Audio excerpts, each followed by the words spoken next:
Hello friends, welcome to money మంత్ర. నేను మీ coach RK.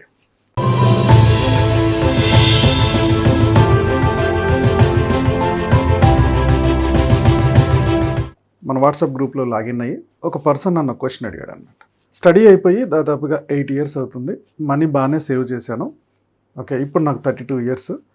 గత 4 years నుంచి సంబంధాలు చూస్తున్నారు అమ్మ, కానీ మ్యారేజ్ సెట్ కావట్లేదు. సరే కదా, ఎట్లాగో సెట్ కావట్లేదు కాబట్టి నేను సేవింగ్స్కి ఇంకా సేవింగ్ చేద్దాం అనుకుంటున్నాను. సో ఇప్పుడు సేవింగ్ చేసుకోవడం బెటరా లేకపోతే మ్యారేజ్ గట్టిగా ట్రై చేయడం బెటరా అనే ఆప్షన్ గురించి అడిగాడు అనమాట. ఇతని కేసులో అతను ఎంత సేవ్ చేశాడు, ఎందుకు మ్యారేజ్ అవ్వట్లేదు? వీళ్ళు ఇద్దరు అన్నదమ్ములు. సో చిన్నప్పుడే వాళ్ళ నాన్నగారు చనిపోయాడు. వీళ్ళ తమ్ముడికి 5 years ఉన్నప్పుడే వ్యవసాయం ఒక 2 acres ఉంది. వీళ్ళ అమ్మమ్మ గారి సపోర్ట్ తోటి వ్యవసాయం చేపిస్తూ వ్యవసాయ కూలీలకు వెళ్తూ పిల్లల్ని చదివిపించింది. సో ఈ పెద్దయినా బాగా చదువుకున్నాడు, ఎందుకంటే చిన్నప్పటి నుంచి కొంచెం ఆర్థిక ఇబ్బందులు బాగా చూశాడు. లైఫ్లో బాగా సెటిల్ అవ్వాలనుకున్నాడు. సో అదృష్టం కొద్దీ మంచి ఇంజనీరింగ్ కాలేజ్లో ఇంటర్మీడియట్ తర్వాత ఎంసెట్లో మంచి ఇంజనీరింగ్ కాలేజ్ సీట్ వచ్చింది. ఇమీడియట్గా క్యాంపస్ ఇంటర్వ్యూస్లో కూడా ఒక 50,000 జీతం వచ్చింది. సో ఇదంతా జరిగి 8 years బ్యాక్. 18లోనే తనకు జాబ్ వచ్చేసింది, సాఫ్ట్వేర్ జాబ్. అప్పట్లో 50,000. సో ఇతను ఖర్చులు పోను, అమ్మకు కొద్దిగా ఇంటికి పంపిస్తూ, తమ్ముడు స్టడీకి సపోర్ట్ ఇస్తూ నెలకు ఒక 25,000 సేవ్ చేసుకుంటూ వచ్చాడు. అదృష్టం కొద్దీ ఆ సేవింగ్స్ అన్నీ ఇప్పటికి ఒక 90 lakhs దాకా ఉన్నాయి. 90 lakhs. Okay, at the same time తమ్ముడు కూడా మంచిగా సెటిల్ అయ్యాడు. వాడు కూడా లైఫ్ హ్యాపీగా లీడ్ చేసుకుంటున్నాడు. ఊరిలో వీళ్ళ అమ్మమ్మ గారి తరపున వీళ్ళ అమ్మకి ఇచ్చిన ఒక ఇల్లు ఉంది. ఒక 2 rooms ఇల్లు, ఒక పెంకిటిల్లు అనమాట. సో వీళ్ళ నాన్న చనిపోయిన దగ్గర నుంచి వీళ్ళు ఎక్కువగా జనాల్లో కలవాల. వాళ్ళ అమ్మమ్మ సైడ్ తప్పితే వీళ్ళ నాన్న సైడ్ కానీ పెద్ద చుట్టాల్లో కానీ ఎక్కువ కలవాల, రిలేటివ్స్లో ఎక్కువ కలవాల. సో ఇతనికి జాబ్ వచ్చిన విషయం, ఇతను ఒక 90 lakhs మ్యూచువల్ ఫండ్స్లో గోల్డ్లో సేవ్ చేసిన విషయం కూడా పెద్దగా ఎవరికి తెలియదు. సేవింగ్స్ అన్నీ తెలియాల్సిన అవసరం లేదు కదా, తెలియలా. సో ఇతనికి 28 years వచ్చిన దగ్గర నుంచి ఇంకా మ్యారేజ్ చేద్దామని వాళ్ళ అమ్మ చాలా ప్రయత్నాలు చేస్తుంది, ఎక్కడెక్కడో చెప్తుంది. అయినా సరే మంచి సంబంధాలు రావట్లేదు. మ్యారేజ్ అసలు సెట్ కావట్లేదు. 32 years వచ్చేసినాయి. సో దాదాపుగా 4 years అయిపోతుంది ఇతను ట్రై చేయబట్టి.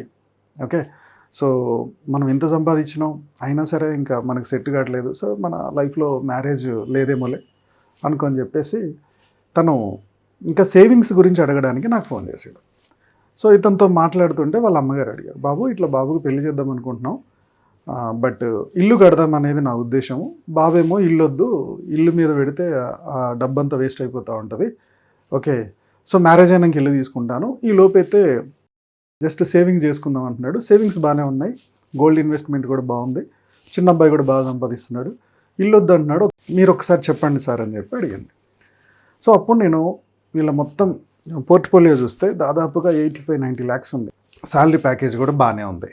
ఓకే, సో అతను నెలకి ఒక ₹1,00,000 ఈఎంఐ కట్టుకోవచ్చు రూల్ ప్రకారం. 40-50% ఈఎంఐకి పోయినా పెద్ద ప్రెజరే ఉండదు. అప్పుడు నేను చెప్పిన ప్రాబ్లం ఏంటంటే, బాస్ నీకు పెళ్ళి అవ్వకపోవడానికి మెయిన్ రీజన్ నీకు ఇల్లు లేకపోవడమే అని చెప్పాను. అదెలా సార్ అన్నాడు. నువ్వు ఒక పని చేయి, ముందు హైదరాబాద్లో నువ్వు జాబ్ చేస్తున్నావు కదా, హైదరాబాద్లో కంఫర్ట్గా నీకు డౌన్ పేమెంట్కి ఆల్రెడీ డబ్బులు ఉన్నాయి, ఈఎంఐలో ఒక 1 lakhలో ఇల్లు తీసుకోమని చెప్పాను. సో అతను కరీంనగర్ రూట్లో ఉంటాడు, మేడ్చల్ ఏరియాలో ఒక మంచి ఇండిపెండెంట్ హౌస్ తీసుకోమని చెప్పా. ఫర్నిచర్ కూడా మంచి కాస్ట్లీ ఫర్నిచర్ తీసుకోమని చెప్పా. ఇంటీరియర్ కూడా చాలా బాగుంది. ఓకేనా, ఎట్ ద సేమ్ టైం తన బడ్జెట్లో ఒక కారు తీసుకోమన్నా వితౌట్ లోను. కారు కూడా తీసుకున్నాడు. అన్నీ పోను ఇంకో 60% తన శాలరీ మిగులుతుంది కూడా. సో సేవింగ్స్ నుంచి కొన్ని తీశాడు. తీసిన తర్వాత గృహప్రవేశానికి ఈ కార్లో నువ్వు అమ్మ మీ రిలేటివ్స్ దగ్గరికి వెళ్ళి, ఎందుకంటే అమ్మకి ఎట్లాగో కొద్దిగా రిలేటివ్స్ టచ్లో ఉంటారు, చిన్న చిన్న పెళ్ళిళ్ళు ఫంక్షన్లకు వెళ్ళి ఉంటుంది కదా, నువ్వు అమ్మ వెళ్ళి గృహప్రవేశానికి ఇన్వైట్ చేయండి అని చెప్పాను. సో వాళ్ళు అలానే చేశారు. గృహప్రవేశం బాగా జరిగింది. చుట్టాలందరూ వచ్చారండి. ఇల్లు చూశారు, పిల్లగాడిని చూశారు, కారు చూశారు. ఇవన్నీ చూసిన తర్వాత గృహప్రవేశం నుంచి వెళ్ళిపోయిన 1 week తర్వాత నుంచి చాలా సంబంధాలు వచ్చాయి ఈ అబ్బాయికి.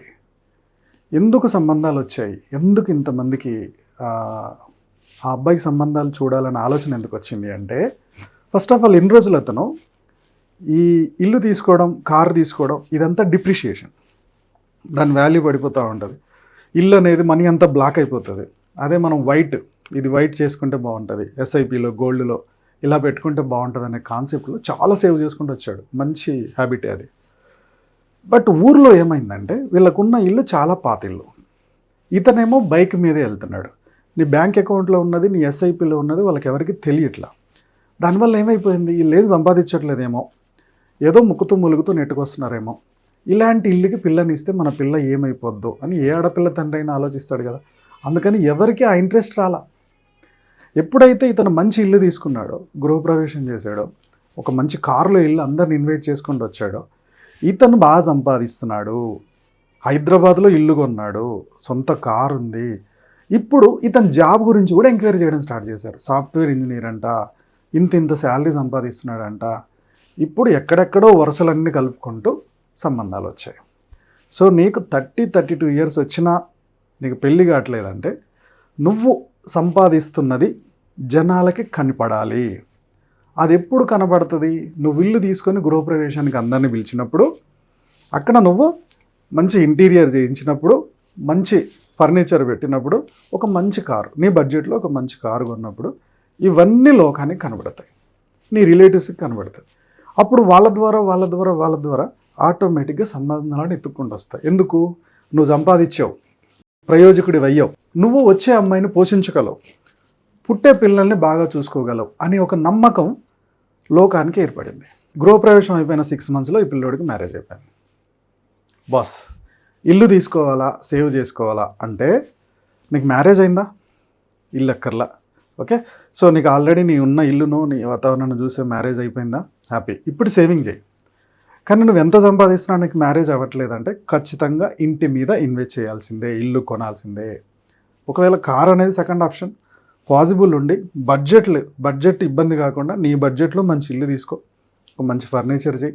ఓకే, తర్వాత ఆటోమేటిక్గా మ్యారేజ్ అయిపోతుంది. మ్యారేజ్ అయిపోయిన తర్వాత నువ్వు ఇంకెవరికి ఏ షో ఆఫ్ చేయగలసిన అవసరం లేదు. నెమ్మదిగా ఉన్న దాంట్లో హ్యాపీగా బతుకుతూ సేవింగ్ చేసుకోండి. మీరు మీ వైఫ్ ఇద్దరు కలిసి ప్రాపర్ ప్లానింగ్తో బడ్జెట్ ఫ్రెండ్లీగా ఇటు సేవింగ్ చేయండి, అటు లైఫ్ని హ్యాపీగా లీడ్ చేయొచ్చు. ఇది నేను చెప్పిన సొల్యూషన్. ఓకేనా. సో ఇలాంటి ప్రాబ్లంతో ఎవరిని సఫర్ అవుతున్నారు, బాగానే సంపాదిస్తున్నారు కానీ పెళ్ళి కావట్లేదు అంటే మీరు ఒక మంచి ఇల్లు కొనడం, గృహప్రవేశానికి అందరిని పిలవడం, ఒక మంచి వెహికల్ కొనడం, ఇవి స్టార్ట్ చేసినప్పుడు మీ మీద ఒక కాన్ఫిడెన్స్ క్రియేట్ అవుద్ది, ఆటోమేటిక్గా సంబంధాలు వస్తాయి, పెళ్ళి అయిపోద్ది. హలో ఫ్రెండ్స్, సండే 11 నుంచి 1 o'clock ఒక వర్క్షాప్ నడిపించబోతున్నాం. సో ఈ వర్క్షాప్లో అసలు మీ ఫైనాన్షియల్ డ్రీమ్స్ ఏంటి, ఇప్పుడు ఈ ఇన్ఫ్లేషన్కి తగ్గట్టు మీ పిల్లల ఎడ్యుకేషన్కి ఒక మంచి కాలేజీలో చదివించాలనుకుంటే పేమెంట్ సీట్ అయితే ఎంత ఖర్చు వస్తుంది, ఎక్కడ సేవ్ చేసుకోవాలనేది కూడా చెప్తాము. పిల్లల మ్యారేజ్కి ఎలా ప్లాన్ చేసుకోవాలి, మీకు రిటైర్మెంట్ ప్లాన్, ఎంత బడ్జెట్లో ఇల్లు కొనాలి, మీ శాలరీకి ఎంత బడ్జెట్లో కారు కొనాలి, యాక్చువల్గా మీ శాలరీకి ఇన్సూరెన్స్ ఎంత ఉండాలి, అలాగే మీ నెట్వర్త్ మీ అప్పులు 2 లెక్కేస్తాము.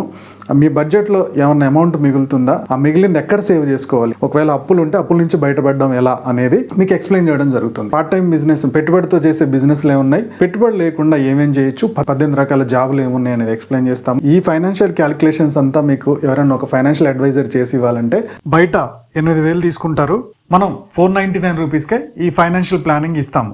ఇంట్రెస్ట్ ఉన్న వాళ్ళు ఫోన్పే కానీ జీపే కానీ ఇక్కడ కనపడుతున్న నెంబర్కి చేసి సేమ్ అదే నెంబర్కి స్క్రీన్ షాట్ పంపించండి. ఓకే ఫ్రెండ్స్, మనం వర్క్షాప్లో కలుద్దాం. ఈ వీడియోలో మీకు ఏం అర్థమైందో కామెంట్ చేయండి. ఓకేనా. సో మీ కామెంట్, మీ లైక్ మన వీడియోని ఇంకొంతమంది దగ్గరికి రీచ్ అయ్యేలా చేస్తుంది. ఎందుకంటే ఈ మధ్యకాలంలో ఖర్చు పెట్టే పిల్లలతో పాటు బాగా సేవ్ చేస్తూ దాన్ని ఇంకా పొదుపేస్తున్నారు కానీ ఫ్యూచర్లో సెటిల్ అవ్వట్లేదు. ఇలా సెటిల్ అవ్వాలంటే కొన్ని పనులు చేయాల్సిందే.